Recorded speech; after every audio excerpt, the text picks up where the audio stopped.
Hola, bendiciones. Gracias por estar nuevamente aquí en esta serie de mensajes, de prédicas en cuanto a la vida del discípulo y cómo es que hay que seguir o imitar al maestro. Y bueno, Hebreos capítulo 12, versículo 6 dice: porque el Señor al que ama disciplina y azota a todo el que recibe por hijo. Hay por lo menos tres cosas aquí en el versículo que me llaman particularmente la atención. La primera es ama o el amor, y luego la segunda es disciplina, y la tercera, que es de verdad dura, dice azota o azote. En conjunción los tres tienen que ver con el corregir algo que esté incorrecto, equivocado, el corregir algo que esté mal. Y bueno, esa es la manera en que el Señor aplica la disciplina. Fíjate, fundado primero en lo que Él hace en cuanto a una corrección, que casi siempre lo hace pensando en el amor, pensando en la manera en que Él lo lleva a cabo. Y cuando nosotros podemos ver el ejemplo de parte de Dios, nosotros podemos ver un buen ejemplo en cuanto a qué hacer en nuestra vida. Yo particularmente, por la gracia de Dios, mi esposa y yo tuvimos 3 hijas. Mis hijas ya están grandes, son adultas, ya incluso tengo nietos. Pero yo recuerdo mucho, en particular, sobre todo con la primera y la segunda. Mi esposa y yo éramos muy jóvenes cuando nos casamos, entonces no teníamos mucha experiencia en cuanto a la dirección de los hijos. Y sobre todo cuando incurrían en faltas, generalmente uno se deja llevar por lo que te dicen en otro lado, ¿no? Por lo que te dicen o te hablan o te aconsejan en varias circunstancias. Y bueno, particularmente algo que yo recuerdo con mucha atención es aquello que tiene que ver con la corrección y que a veces cuando sucedía en el hogar no había tanto problema. El problema era, por ejemplo, en la escuela, cuando había alguna conducta incorrecta o alguna situación o alguna corrección en cuanto al mismo estudio, pues era difícil, era difícil contemplar o hacer. Y fui testigo en una ocasión en que mi hija nos informó, mi hija la mayor nos informó que en la escuela iba a haber junta, y entonces fuimos todos los papás. Y cuando estábamos ahí reunidos todos los papás y todos los niños en el salón, la maestra llamó a una de las niñas y delante de todos empezó a decir acerca de la falta que había cometido. Entonces yo veía el rostro de la niña y de verdad sentía una tristeza y una angustia tremenda, ¿no? Porque la actitud, el gesto de la niña cada vez iba en aumento, y sobre todo cuando se trata de que incluso los papás mismos participaron ahí de la disciplina que merecía la niña, y delante de todos el papá le llamó no solamente la atención, sino también le dio un golpe, una nalgada, sí, pero finalmente un golpe. Pero yo creo que particularmente lo que la niña más sentía era estar siendo exhibida ante todos por una falta que había cometido, sí, pero yo aprendí mucho de ese aspecto, y posteriormente ya siendo más adultos, más ahora que he estudiado un poco la escritura, he entendido el porqué.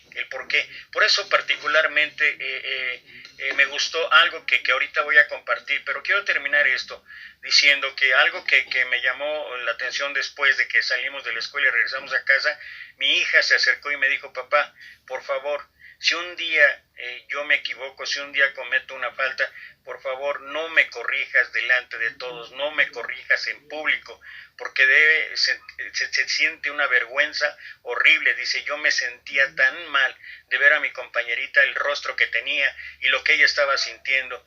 Y entonces medité mucho acerca de cómo es posible que en muchas ocasiones se pueda llevar a cabo estas situaciones de corrección disciplinaria, sí, pero que se haga de una manera pública o enfrente de todos. Y esto es algo que no es recomendable.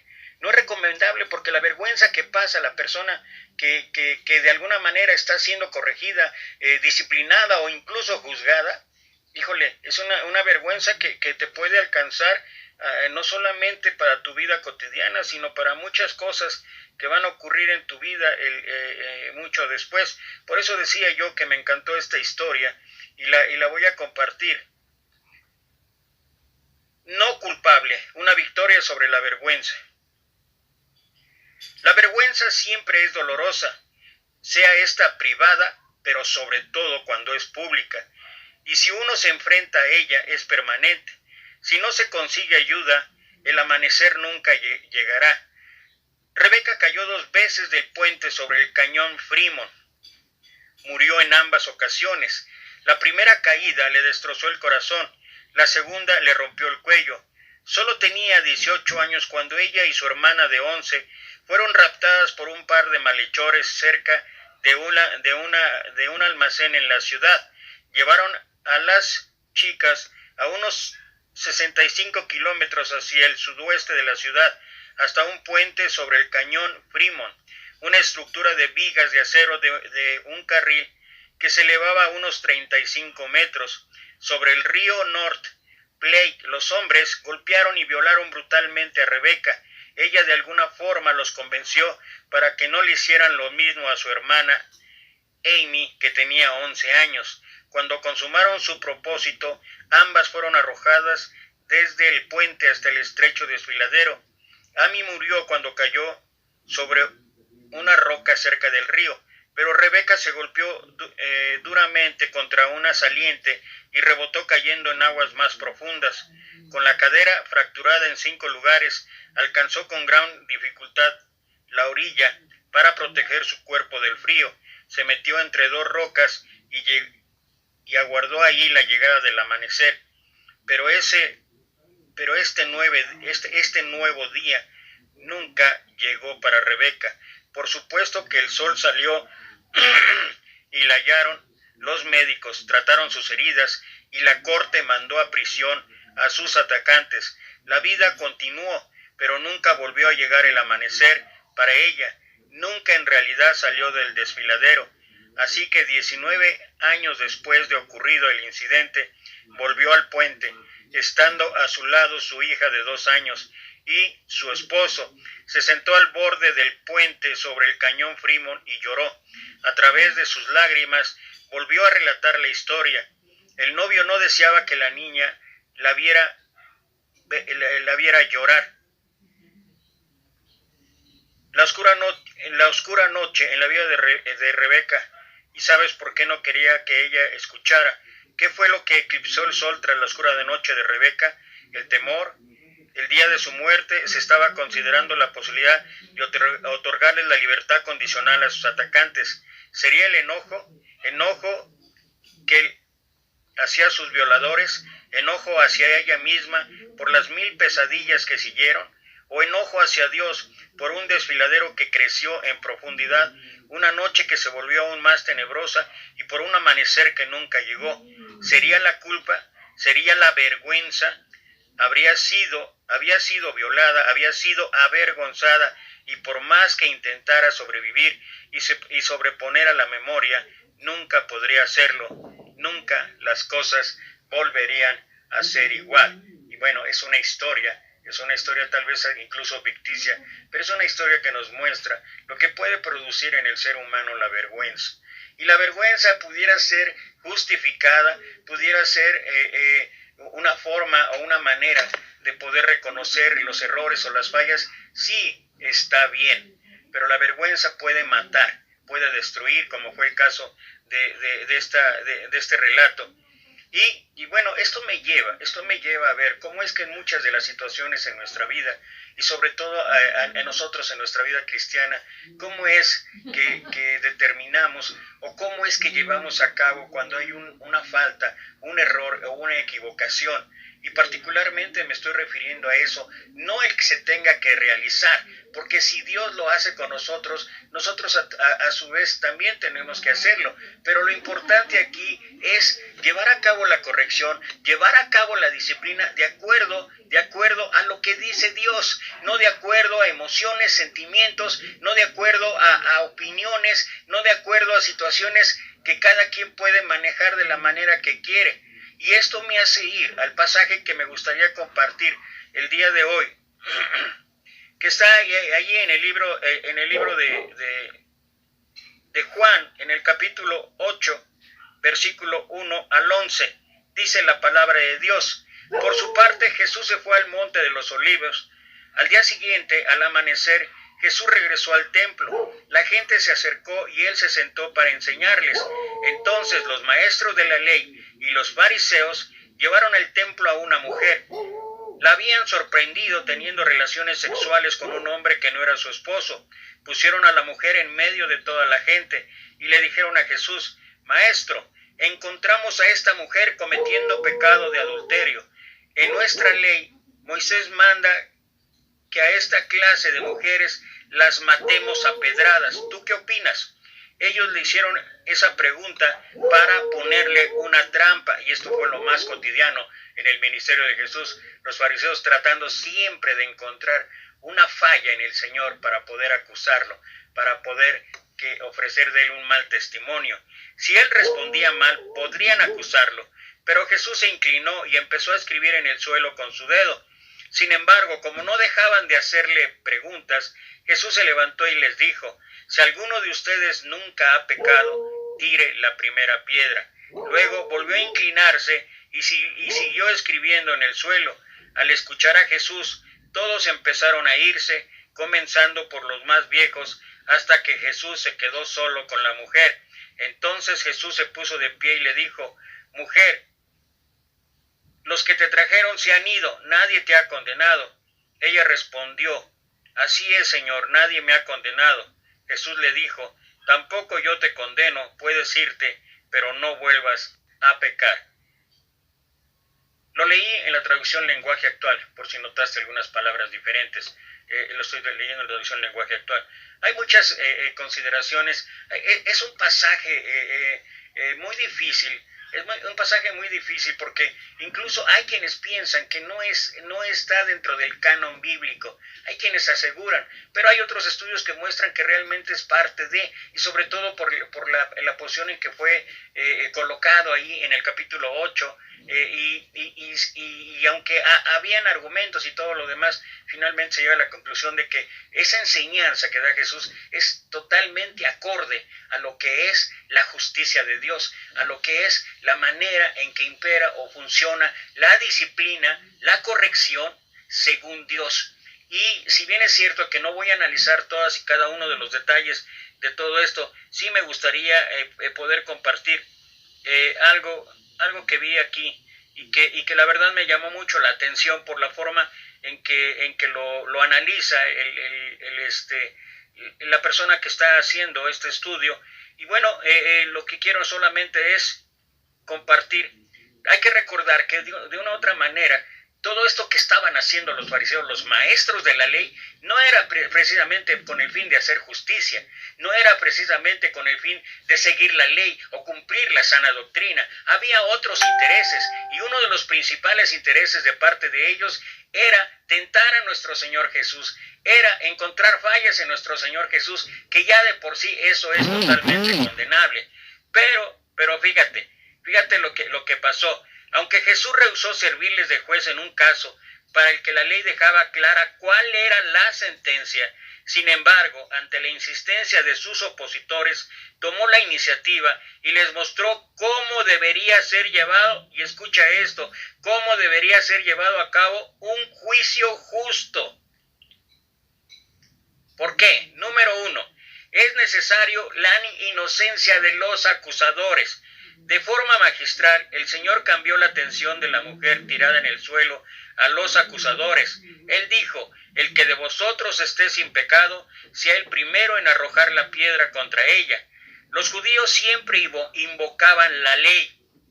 Híjole, esto no sé qué me recuerda. Los judíos siempre invocaban la ley, pensando en aplicar sus castigos a otros, pero ellos mismos nunca se colocaban bajo su autoridad, pero el Señor los obligó a que examinaran su propio corazón. En realidad, lo que el Señor pretendía enseñarles es que en materia de juicio es tan importante la culpabilidad del acusado como la inocencia de los acusadores. El Señor no negó la culpabilidad de la mujer, pero ¿estaban ellos libres de pecado? ¿No respiraban odio contra Jesús y buscaban la forma de matarle? Fíjate qué curioso, ¿no?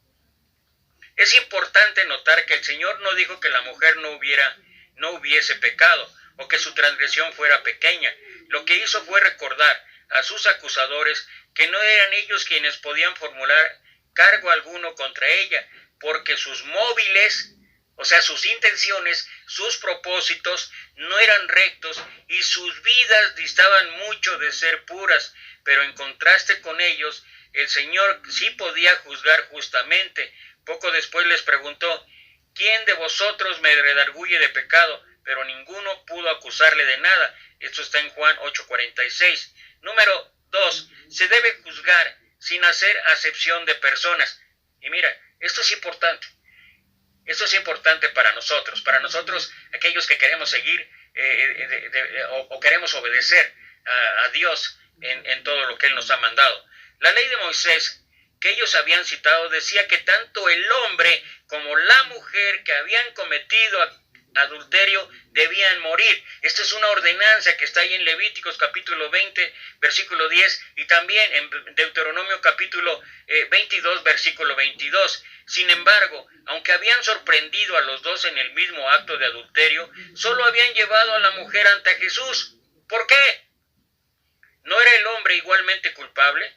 Eran muy estrictos con la situación de la mujer, pero se mostraban permisivos con el hombre. ¿No habían cometido los dos el mismo pecado?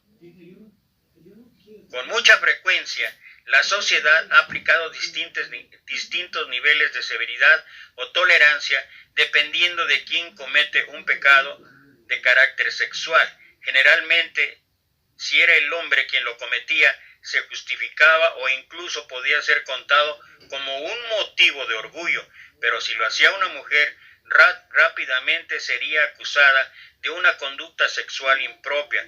Pero esta doble moral nunca está presente en el juicio de Dios, y yo creo que no solamente en ese sentido, sino que a veces parecemos ahí como el gobierno, ¿no? A base de compadrazgos, utilizamos una vara diferente para medir al amigo, para medir al compañero, para medir en fin, una de las cosas que cada quien puede interpretar, pero y a veces somos demasiado exigentes con otros. Número 3. En el juicio divino todas las personas serán juzgadas. Los judíos y también los hombres esperan el juicio divino sobre los demás, pero rara vez sobre ellos mismos. Los escribas y los fariseos se acercaron a Jesús reclamando el juicio para la mujer sorprendida en adulterio, pero no pensaron que ellos mismos iban a ser juzgados. Pero si querían hacer juez a Jesús, debían saber que ellos también serían juzgados. Número 4. Todos los pecados serán juzgados. Los fariseos se sentían a salvo bajo su capa de religiosidad. Creían que el juicio de Dios vendría sobre los gentiles que no conocían a Dios y sobre los pecadores notorios como los publicanos y las mujeres pecadoras. Ellos eran ese tipo de personas que, como no matan ni roban ni han violado a ninguna mujer, pensaban que ya no tendrían que pasar por el juicio de Dios. Esta aplicación se basa en la falsa idea de que la ley solo condena a los pecados groseros que avergüenzan a todos los hombres, pero lo cierto es que la transgresión de cualquiera de sus mandamientos acarrea el castigo. En ese sentido tan grave es el homicidio o el adulterio como la codicia y algunos más. Recuerda que Santiago dice: el que sabe hacer lo bueno y no lo hace, le es pecado. Y todo lo que no vaya de acuerdo con la voluntad de Dios es pecado. Y no hay aquí pecados grandes, medianos, pequeños. Todo es pecado. Ellos, al oír esto, acusados por su conciencia, salían uno a uno. Jesús volvió a inclinarse de nuevo hacia el suelo y siguió escribiendo en tierra. Acababa de dejarlos a solas con su conciencia y les estaba dando tiempo para que se examinasen a sí mismos. Esto nos enseña cuán grande es el poder de la conciencia. A pesar de que tenían un corazón endurecido, Aún así sintieron dentro de sí la voz acusadora de la conciencia. Esto es cierto porque Dios ha dejado su ley escrita en el corazón del hombre. Esto es lo que habla el apóstol Pablo ahí en el libro de Romanos, del capítulo 2, desde el 1, pero particularmente en el 15, que la conciencia, aunque no conozcan, dice la ley, su conciencia es ley para ellos. Y aunque es cierto que por sí sola no puede conducirnos a la salvación eterna y que también puede extraviarse, sin embargo puede ayudarnos a entender nuestra propia culpabilidad. Muy pronto los escribas y fariseos empezaron a sentirse incómodos y salían uno a uno, comenzando desde los más viejos hasta los postreros. No soportaron permanecer por más tiempo en la conciencia al descubierto ante la luz de Cristo. Esto no quiere decir que llegaran a arrepentirse sinceramente de sus pecados, sino más bien que tenían la sensación de que Jesús podía leer sus corazones como si fueran un libro abierto, y esto no les gustaba. Así pues, aunque pensamos que su plan para atrapar a Jesús era perfecto, una vez más, fueron ellos mismos quienes quedaron avergonzados y tuvieron que irse. Y quedó solo Jesús y la mujer que estaba en medio. Una vez que los acusadores se hubieron ido, quedaron solos Jesús y la mujer. Curiosamente, la mujer no salió corriendo cuando vio marchar a los fariseos y los escribas. Seguramente quedó temblando ante Jesús, esperando saber qué decisión iba a tomar con ella. A diferencia de los fariseos, Cristo no tenía pecado y por lo tanto estaba en condición de arrojar la primera piedra. ¿Qué haría Jesús? Esta mujer descubrió entonces que a solas con Jesús no hay perdón. A solas con Jesús hay perdón para los pecadores. Pronto se iba a dar cuenta de lo que también Dios le dijo a Moisés antes de recibir la ley por segunda vez y que con tanta frecuencia los fariseos olvidaban. Y pasando Jehová por delante de él, proclamad: Jehová, Jehová, Jehová fuerte, misericordioso y piadoso, tardo para la ira y grande en misericordia. Éxodo capítulo 34, versículo 6. La mujer no presentó excusa alguna para su pecado, no intentó justificarse. Comparándose con otros pecadores peores que ella, de sobra sabía que era culpable. Su conciencia también había actuado en ella poderosamente, así que Jesús no necesitó condenarla, tampoco la avergonzó más, puesto que ya había sufrido bastante en medio de sus acusadores y de las multitudes ahí presentes. En lugar de esto, Jesús mostró rápidamente su misericordia: ni yo te condeno, vete y no peques más. La mujer entendió inmediatamente lo que significa la gracia que libera al culpable de la condenación, pero para Jesús, hasta una mujer malvada puede ser salvada, y así pudo manifestar claramente cuál era el propósito con el que Jesús había venido a este mundo. Y bueno,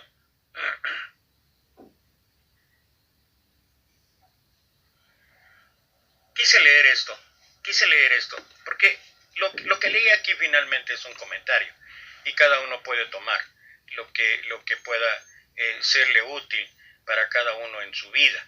Pero lo que sí es un hecho es que todo el pasaje en sí ofrece situaciones de veras muy interesantes, ofrece situaciones y perspectivas desde las cuales a veces no percibimos o dejamos de atender cuando se trata sobre todo de la corrección, cuando se trata de la disciplina. A través de mi vida ministerial, a través de pues lo que Dios me ha permitido vivir, he visto casos de verdad lamentables dentro de nuestra hermandad. He visto casos lamentables en los cuales yo me pregunto, ¿realmente lo que se quiere es corregir la sana doctrina? ¿Realmente lo que se quiere es corregir la conducta de alguien? ¿O realmente se quiere corregir la falta que se haya cometido?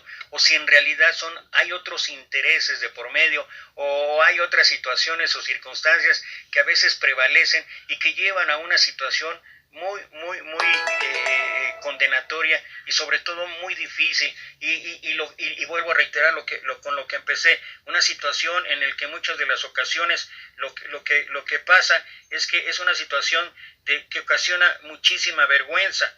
Entonces me gustaría ahondar un poquito más en el comentario, no sin antes ver lo que habla la Escritura, lo que dice la Escritura aquí en el libro de Mateo, capítulo 7, versículo 1 y 2. Lo quiero solamente para sentar, que no estoy pensando, porque inicialmente empecé con eso. Es necesaria la disciplina, pero la disciplina es con amor. Ahora, la disciplina, sobre todo la disciplina de Dios, mira, hay ocasiones en que nosotros como seres humanos decimos, ya, que se aplique la disciplina y que se tenga que hacer esto y lo otro. Mira, no te preocupes. Dice azota. Era la tercera palabra, ¿te acuerdas en Hebreos 12:6? Amor, disciplina y azote. O sea, cuando Dios nos disciplina, cuidado, es infinitamente distinta a la disciplina del hombre. Por eso yo creo que como a veces no consideramos en el contexto en general acerca de la corrección o de la disciplina, que la única disciplina perfecta puede venir de Dios. Yo creo que por eso, aquí en Mateo capítulo 7, versículo 1 y 2 dice, no se conviertan en jueces. Estoy leyendo todo esto en la traducción lenguaje actual. No se conviertan en jueces de los demás, y así Dios no los juzgará a ustedes. Si son muy duros para juzgar a otras personas, Dios será igualmente duro con ustedes. Él los tratará como ustedes traten a los demás. Y después el apóstol Pablo, en un pasaje que de verdad es fuerte, es duro, ahí en Romanos capítulo 2, versículo 1 adelante, dice, cuando alguno de ustedes acusa a otro de hacer algo malo, se acusa a sí mismo, porque también hace lo mismo. Así que no tiene ninguna razón de acusar y juzgar a otro, aunque todos sabemos que cuando Dios juzga a quienes hacen lo malo, los juzga correctamente. Si ustedes acusan y juzgan a los demás, pero hacen lo mismo que ellos, están muy equivocados si creen que Dios no los va a castigar.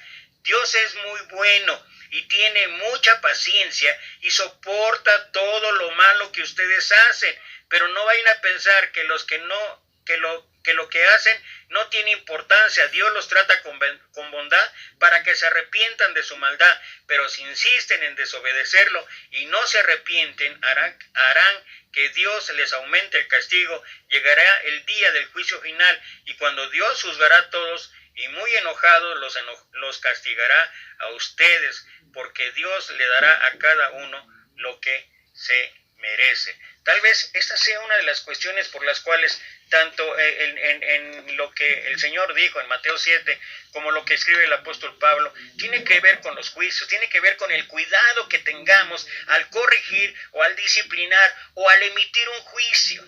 Debemos de considerar muchas circunstancias, muchas situaciones en torno a lo que vamos a corregir o a lo que vamos o pretendemos disciplinar. Y voy a regresar a lo que encontré en lo que primeramente les compartí. Voy a regresar con la idea de sacar 4 puntos por lo menos y poder compartirlos a través de algunos pasajes de la Escritura para ver de qué manera nos puede ayudar para llevar a cabo una corrección, una disciplina conforme a lo que dice Dios. Dice, son 4 puntos. Punto número 1.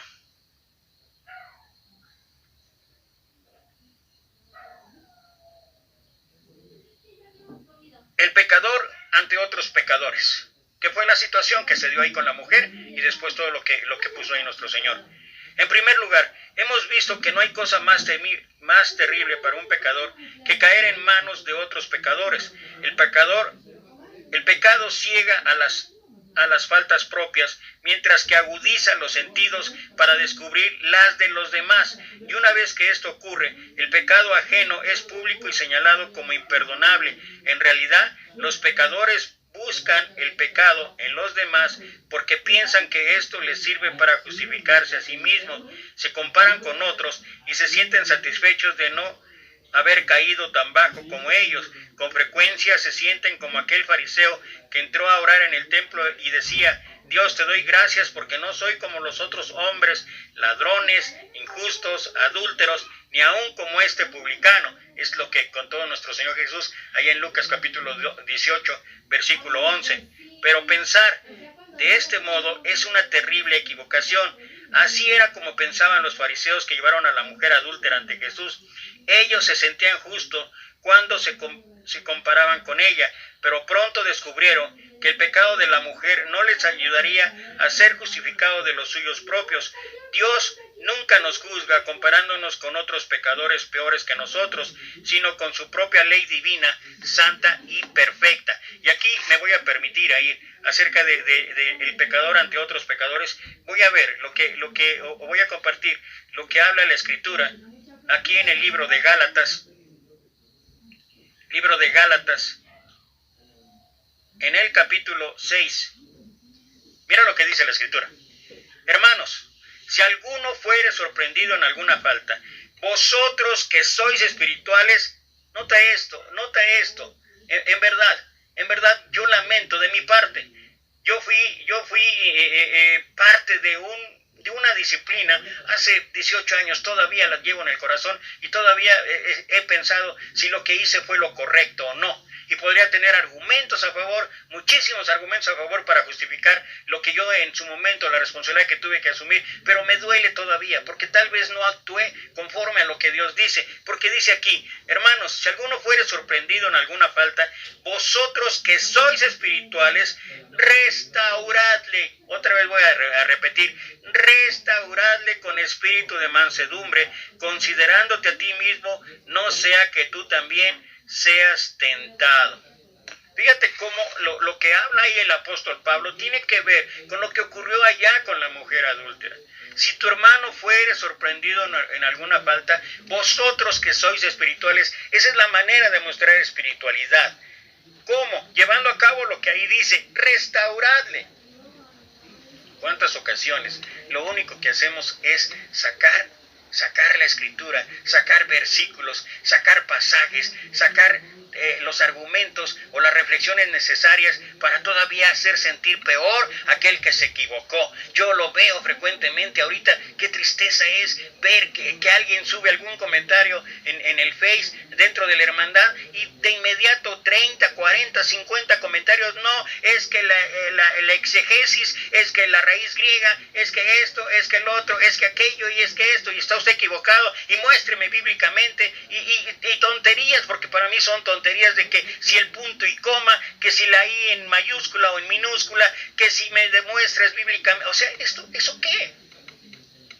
¿Eso es corrección? ¿Eso es restauración? Pudiera ser que el comentario esté equivocado, pero esa es la forma de corregir. Y luego, sobre todo lo que he venido hablando desde el principio, ¿por qué? ¿Por qué lo hacemos público? ¿Por qué? ¿Qué tratamos de mostrar cuando los comentarios los hacemos así en cascada en una red social que es pública y que mucha gente lo ve? ¿Por qué lo hacemos público? ¿Por qué no somos capaces de que si vemos alguna falla, algún error de algún hermano, por qué no vamos con él personalmente? ¿O por qué no nos comunicamos? O sea, no voy a hablar personalmente porque ahorita por lo de la pandemia que no podemos salir, pero no está el teléfono, no está el mismo chat personal, no está lo que llaman ahí los jóvenes que dicen por inbox. ¿Qué no podemos hacer eso? ¿Por qué lo tenemos que hacer? ¿Con qué intención publicamos? Con el fin de que vean que tú sí eres un maestro de la ley, que tú sí te la sabes de todas. La verdad, eso para mí con todo respeto me da risa. Y yo cuando veo de veras, y me ofende porque ¿cuál es la imagen que damos ante toda la gente? Estamos hablando que en una u otra manera los discípulos de Cristo actuamos de acuerdo a lo que hizo el Maestro. Y ese ejemplo de Juan capítulo 8 es un ejemplo en ese sentido. Y no se trata de justificar las faltas ocurren, pero dime, ¿quién no está exento de faltas? Ya lo hemos hablado, 1 Juan 1:8, si decimos que no tenemos pecado, nos engañamos a nosotros mismos. Es lo que estaba haciendo nuestro Señor. El que esté libre de pecado, órale, que ejecute. Si ellos ya sabían que la ley mandaba y en ese momento estaba vigente la ley, no hubieran tenido que ir con nuestro Señor Jesús, hubieran apedreado a la mujer y al hombre sorprendidos en adulterio, porque así lo marcaba la ley. No, pero cuando las intenciones son diferentes, cuando haces las cosas solamente para exhibirte, solamente para mostrar que tu conocimiento está por encima de todos los demás, ¿sabes qué? ¿Qué es lo que diría Jesús? El que esté libre de pecado, que tire la primera piedra. Y lo que dice Gálatas, restaurarle con espíritu de mansedumbre, y luego habla acerca de esa situación que cada uno de nosotros debería de considerar cuando lleva a cabo una corrección o una disciplina. Dice, considerándote a ti mismo, no sea que tú también seas tentado. como dicen aquí en mi México lindo y querido, en casa del jabonero, el que no cae, ¿sabes qué? Resbala. Y como lo he mencionado en otras ocasiones, aún los changos se caen de los árboles. ¿Por qué? Porque nadie estamos exentos de fallar, nadie estamos exentos de cometer errores. Ahora, lo interesante o lo importante en este punto es, ¿por qué no hacerlo a la manera de Dios? Si tu hermano fuere sorprendido en alguna falta, vosotros que sois espirituales, restaurarle con espíritu de mansedumbre, considerándote a ti mismo, no sea que tú también seas tentado. Otro punto importante que quiero resaltar es, número 2, el pecado ante la ley de Dios. Según hemos podido considerar en este pasaje, la ley tampoco ofrecía ninguna salvación al pecador. Ante el caso de la mujer adúltera, la sentencia de la ley estaba muy clara. Moisés nos mandó apedrear a las tales, y no solo el pecado de adulterio, sino lo que la más mínima violación de alguno de sus mandamientos sería igualmente castigada. O sea, lo que Dios dice es claro. Y yo creo que a veces cuando corregimos o disciplinamos, o cuando nos corrigen o nos disciplinan, olvidamos hasta un aspecto de verdad importante, y lo voy a subrayar. Mira, puede ser que alguien se equivoque, que falle, y puede ser que no haya sido nadie capaz de poder de alguna manera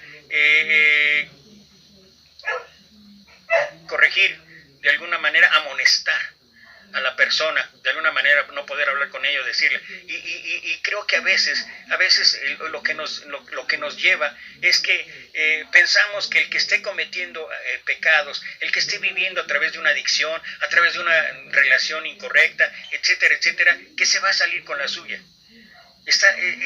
Yo creo que a veces lo que nos gana es eso. La ley de Dios es clara y no tenemos que buscarle muchas interpretaciones. Mira, Gálatas ahí mismo en el versículo 7 dice, no os engañéis, Dios no puede ser burlado. Todo lo que el hombre sembrare, eso también segará. Y luego dice, el que siembra para la carne, de la carne segará corrupción. El que siembra para el Espíritu, del Espíritu cosechará para vida eterna. Dios es justo, Dios sabe el tiempo, Dios sabe cómo, cuándo, y en todo, a través de la historia, en el Antiguo Testamento y también en el Nuevo Testamento, Dios ha puesto en su lugar las cosas, Dios ha impuesto la disciplina, Él sabe, y si nosotros nos ha fallado en esa situación, y porque no tenemos los elementos, o no tenemos la madurez espiritual, o no tenemos lo suficiente, ¿sabes qué? No te preocupes que el pecador se va a salir con la suya.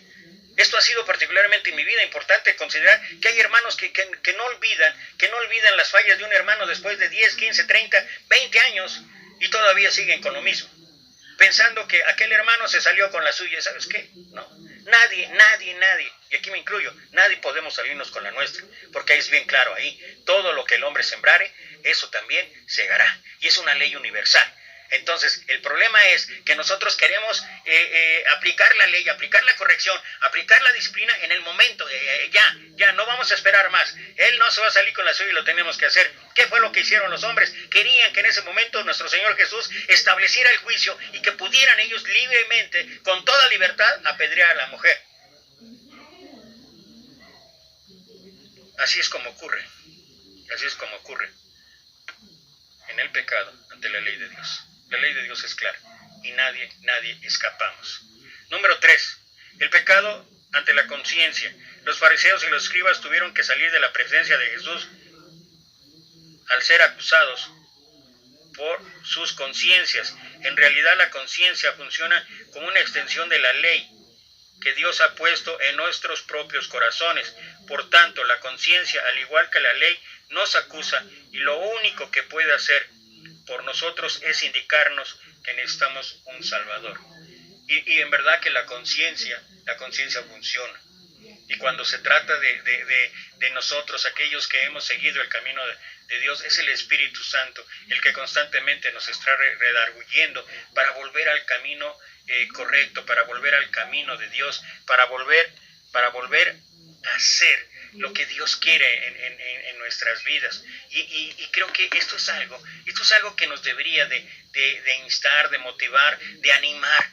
Mira, fallamos, sí, fallamos. ¿Quién hay que no se equivoque? Sí, y no estoy justificando, porque el Señor no justificó la falla de la mujer. Y tampoco a nadie de nosotros podemos justificar las fallas. Solamente lo que tenemos que considerar, las circunstancias, las situaciones alrededor de esto, es que todos vamos a fallar y que todos podemos equivocarnos, y que cuando sea el momento, cuando sea la situación propicia, si tenemos que recibir la amonestación, si tenemos que recibir la disciplina, hay que hacerlo. Pero creo que a veces olvidamos que dentro de nosotros el espíritu nos redarguye. No solo la conciencia, el espíritu nos redarguye y nos hace entender y comprender que el camino que estamos llevando, si hemos fallado, si nos hemos equivocado, no es el correcto. Y en verdad, a veces no hace falta, y sobre todo no hace falta, y casi con esto voy a terminar, no hace falta hacerlo de una manera pública. Yo no sé de dónde hemos sacado eso de que tienes que arrepentirte, tienes que pasar delante de toda la iglesia para pedirle perdón a toda la iglesia, y tienes que explicar. Me tocó un caso allá en el norte del país donde una hermana que se había divorciado y quería ella iniciar una nueva relación, y un hermano de esos maestros de ley, bueno, pero cuando usted tenga su papelito del acta de divorcio, tiene que ir a la congregación y mostrarlo a toda la... O sea, ¿sabes qué? Me parece ridículo y absurdo. Y no me voy a meter en controversias de que muéstrame en la Biblia dónde dice tal cosa, muéstrame en la Biblia no dice dónde dice de manera diferente. O sea, la verdad, yo creo que también dentro de la conciencia del Señor nos ha dotado de un algo que se llama sentido común. Y tal vez será por mi edad, ya estoy viejo, pero una de las cosas que más he aprendido a través de mi vida es que muchas de las ocasiones las cosas se pueden resolver con sentido común. Lo que es negro, lo que es blanco. Y tratándose de Dios, tratándose de su escritura, tratándose de sus mandatos, tratándose de lo que Él nos dice, eso es claro. Ya mencioné algunos otros textos, pero voy a terminar con un texto que está ahí en Romanos también, en el capítulo 12. Pero antes de eso me gustaría finalmente decir, punto número 4, el pecador frente a Cristo. Cuando la mujer quedó a solas ante Jesús, descubrió que en Él hay misericordia y perdón, aún para los peores pecadores. Ni yo te condeno, pero no olvidemos que para poder decirle estas palabras tan consoladoras, fue necesario que más tarde Jesús cargara con sus pecados, con nuestros pecados, con los pecados en la cruz. En Jesús hay redención, en Jesús hay restauración, pero sobre todas las cosas, ¿sabes qué? En Jesús hay misericordia. Y yo creo que cuando se trate de aplicar corrección, disciplina, cuando se trate de llevar a cabo las cuestiones que tienen que ver con hacer a alguien volverse de su error, deberíamos recordar un poquito que Dios es un Dios de misericordia, y que Dios nos da a cada uno de nosotros la oportunidad de retomar el camino, de seguir adelante, de tener la oportunidad de cambiar nuestra conducta por errada que sea. Me encanta Miqueas 7, 18 y 19, que Dios como tú, que perdona la maldad y olvida el pecado del remanente de su heredad, no retuvo para siempre su enojo, porque se deleita en misericordia. Él volverá a tener misericordia de nosotros, sepultará nuestras iniquidades y echará en lo profundo del mar nuestros pecados. Y tampoco estoy diciendo que ya por eso vamos a abusar en el pecado. No, desde luego que no, porque yo dije, y con esto quiero terminar, con este pasaje donde nos muestra el Señor de qué manera tiene que ser nuestra actitud en situaciones o circunstancias en que a veces tal vez se salgan de nuestro control, porque yo creo que es el punto, se salen de nuestro control y no vemos claro de que las cosas funcionen, o no vemos claro que la persona cambie, que la persona se desista de una incorrección. Puede ser yo, puede ser cualquiera. Pero estoy hablando de cuando se aplica la disciplina, la corrección y la manera y la forma, ya hemos visto, que se tenga que hacer. Dice Romanos capítulo 12, versículo 17 y 21, no paguen a nadie mal por mal, procuren hacer lo bueno delante de todos los hombres. Versículo 18. si es posible, nota esto, si es posible, en cuanto dependa de vosotros, estad en paz con todos los hombres. Y luego mira, no os venguéis vosotros mismos, amados míos, sino dejad lugar a la ira de Dios, porque escrito está, mía es la venganza, yo pagaré, dice el Señor. Así que si tu enemigo tuviere hambre, dale de comer, si tuviere sed, dale de beber, pues haciendo esto, ascuas de fuego amontonarás sobre su cabeza. No seas vencido de lo malo, sino vence con el bien el mal. Si bien es cierto que en el contexto pudiera estar hablando de la relación unos con otros, lo quise leer porque es importante. Uno de los principios que menciona ahí y que creo que es lo que a veces nos lleva a hacer juicios o a hacer disciplinas o a hacer correcciones apresurados y no dentro del marco de lo que ya vimos, que dice Gálatas 6:1, restaurarle con espíritu de mansedumbre. Lo quise hacer porque dice ahí, no os venguéis vosotros mismos, amados míos, sino dejad lugar a la ira de Dios, porque escrito está, mía es la venganza, yo pagaré, dice el Señor. En la traducción lenguaje actual dice, queridos hermanos, no busquen la venganza, sino dejen que Dios se encargue de castigar a los malvados. O sea, si tú crees que alguien está actuando mal y crees que no lo puedes corregir o no entiende la corrección, dice, sino dejen que Dios se encargue de castigar a los malvados. Pues en la Biblia Dios dice, a mí me toca vengarme, yo le daré a cada cual su merecido. El juicio es de Dios. Y finalmente nadie vamos a escapar al juicio de Dios. Mientras tanto, hacemos lo que nos corresponde. ¿Qué es lo que nos corresponde? Llevar a cabo la corrección, llevar a cabo la disciplina, llevar a cabo la exhortación, llevar a cabo la amonestación en el amor de Dios, con el principio de restauración. Y sobre todo, aprendamos algo. Aprendamos de esa experiencia que compartí. ¿Por qué en público? ¿Por qué ante multitudes? ¿Por qué en redes sociales? ¿Por qué a la luz de todos? ¿Por qué? ¿Dudamos de la disciplina del Señor? Que no sea así. Que no sea de esa manera. Un discípulo de Cristo exhorta, corrige, disciplina, de acuerdo al ejemplo de nuestro Maestro, nuestro Señor Jesucristo. Esa será mi oración. Gracias otra vez por estar aquí en esta serie de mensajes. Recuerda, cada día, 4 de la tarde, tenemos una cita. Estás invitado cordialmente. Mientras tanto, te mando 1,000,000 de bendiciones y, si Dios permite, nos vemos el día de mañana. Hasta pronto.